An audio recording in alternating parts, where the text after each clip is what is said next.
welcome to another episode. This time we're starting off inside of the entranceway for the base because this whole area, the base is actually sort of finished. I could probably put some more farms and more stuff in here, but decoration wise, it looks pretty nice. Everything looks okay inside of here. I'm pretty happy where we are with all of the things here. But I have some areas in close proximity that needs a bit of decoration, and I'm going to show you guys what I mean about this because we're going to go into the Nether for today's episode. So here we are, the fabulous Nether hub, or not Nether hub, I'm not going to call this. It's where my Ender portal or Nether portal is. That's it. And it looks very wonky in here. I have the ice pathway that goes straight through here just to get back to the old base. I have a way to get to the Nether roof up here. I also have some other portals. We have and the walkways in each and every one of the directions to get to different areas inside that I need. For example, getting to the end portal without using the overworld and everything like that. So today's project is going to be to make a better central place for the Nether where I can sort of land. I want to sort of get the easy direction. So if I want to go to that place, then I can go through that path and not have to think about it too much, because right now I have to, which way is it, because I don't remember which way and that sort of thing. So I've prepared a little bit of an area here. We're going to actually put this on in case of piglins walking by, and I'm not wanting to fight those today. I did fight a lot of them during this whole creation of this big box that we have here, or not box, empty box. So, for today's episode, we're going to make a Nether hub that it's called, where central point of the Nether where I can operate from. For example, if I want to go in each direction, I'm just going to use one of the pathways that's going to be made here.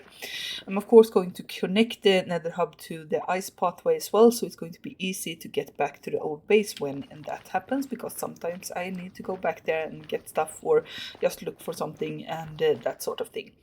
So I prepared the box, as you can see. I also prepared all of the items that we have here. It's going to be a lot of deep slate together with a lot of lava, because we're going to decorate with that, even though it goes a little bit against my better judgment. Lava is nice to look at if it's contained enough.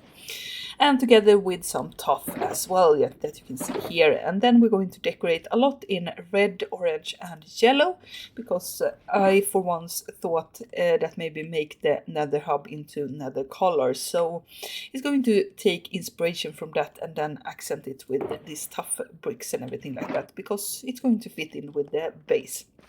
And where there once was one big hole, we now have a working Nether hub, or something like it at least.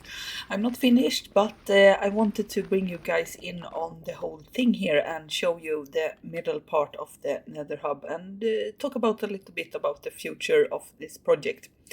So you can see here that I have gone with the design I mentioned a little bit about. We have walkways or pathways in each and every one of the directions. It's going to go further out this way. I also have the Nether portal here. Though this is not going to be the Nether portal that I actually use, because I forgot something.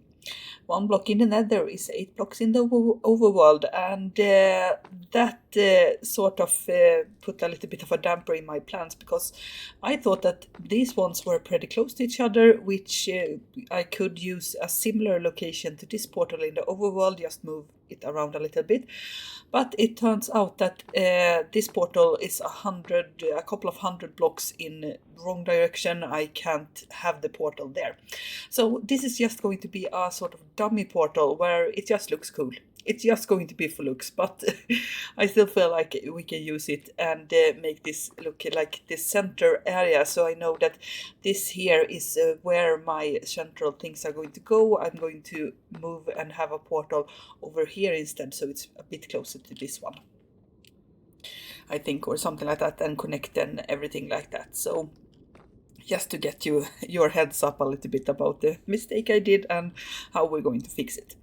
But then I want to talk a little bit about the design as well for this place, because I'm so in love with it. I am so happy about this particular feature design that I have here. I have put colored banners here, and they go in a sort of, yeah, a little bit of a color, yeah, what's it called, radiant, up above and from red to yellow and back to red again. And I really like them, and I don't know why, because I'm not a fan of this sort of very straight connection to this, but tried out with the design with different sort of materials. I went with the stripped mangrove logs up to the whole point. I went with having the terracotta to the whole point. Nothing of it made sense, because then the banners were sort of floating for themselves and didn't make sense.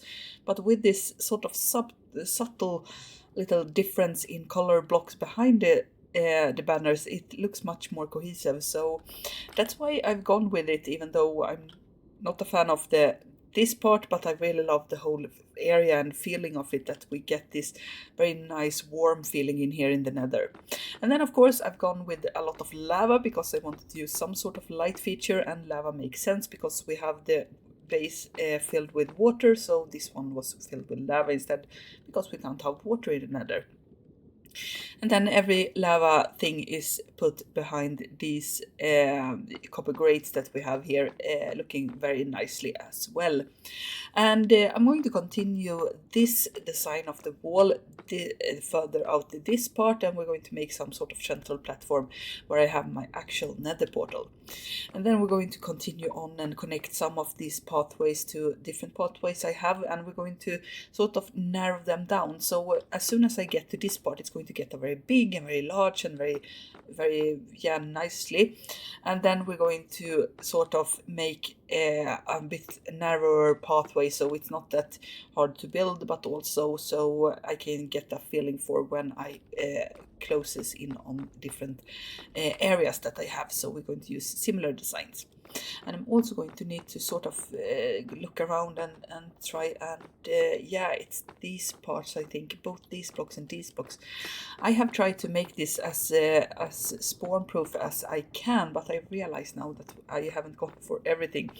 So I'm going to need to figure something out here where I can make it completely spawn proof, because that's what my Nether hub is for mostly. I want to have an area where I'm in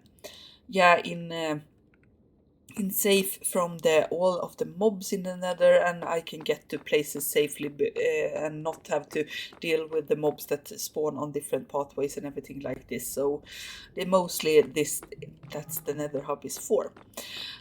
So we're going to continue on with the different designs that I have over here, and we're going to continue out this pathway, and I'm also going to look at the overworld of this in future clips.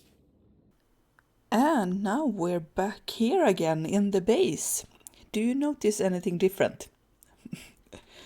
Well, it's not easy to notice because it's a very small difference, but as you know probably, we are, or I have the entrance to the Nether portal over here, just behind the bushes. Now that entrance is covered, and we only have this little pressure plate to show for it.